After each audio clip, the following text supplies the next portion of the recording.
Ladies and gentlemen, in this RedGamingTech.com video we have information concerning Electronic Arts and their exclusivity to making new Star Wars games in the future.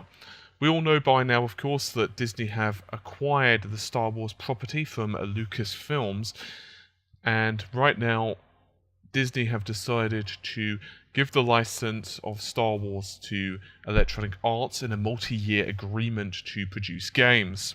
So basically, Electronic Arts gets the ability to produce titles on, say, the next generation Xbox, PlayStation, PC, while on the other hand, Disney will be producing them for mobile, social, and of course online Star Wars titles as well.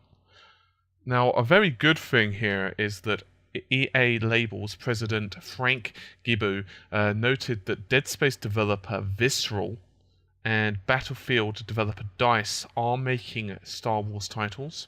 But the really fantastic news here is that Bioware, and you guys will probably realize that they are familiar with Knights of the Old Republic and of course the Old Republic series as a whole, are actually involved as well. And to give a quote, "Every developer dreams of creating games for the Star Wars universe. The new experiences we create may borrow from films, but the games will be entirely original with all new stories and gameplay. Powering it will be the Frostbite-free development engine, guaranteeing incredible graphics, fidelity, environments, and characters." Off of quote. We all know that the tale of Star Wars games can be a love it and hate it relationship. There are a couple of titles that I really want to cover over the next couple of days in terms of Star Wars, and I absolutely adore some of the games that I've already played. Star Wars Knights of the Old Republic 1 and 2 are, in my opinion, two of the absolute best RPGs, bar none, that I have ever played. And I don't just say that as a Star Wars fan. The way that the story is told, the characters that you meet along the way, and everything else are fantastic. However, the way this narrative is told and the characters along the way are even better if you are a Star Wars fan.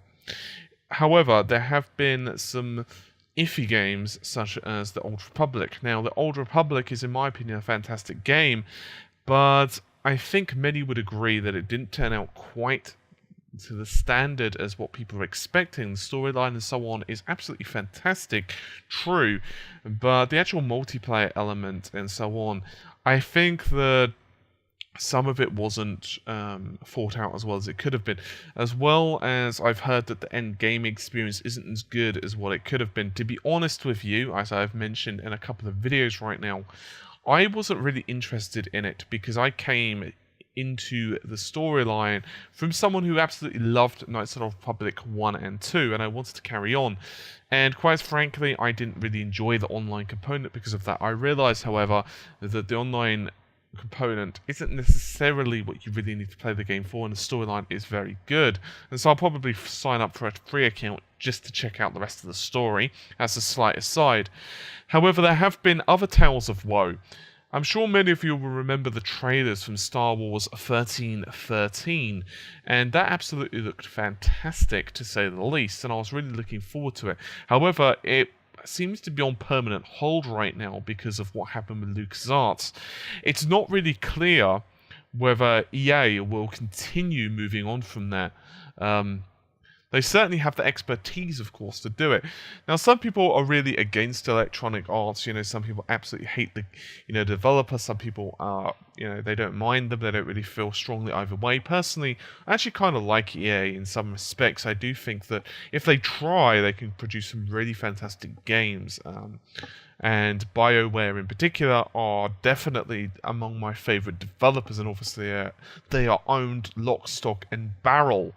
So hopefully we'll be looking forward to some absolutely fantastic Star Wars experiences. I do agree that the Star Wars universe is ludicrously rich in content, and despite most people, of course, just fixating on the film's content with Anakin and so forth, in reality, of course, the Star Wars expanded universe in particular is absolutely huge. So anyway, hopefully you've enjoyed the video, and I will see you soon. Take care, and bye for now.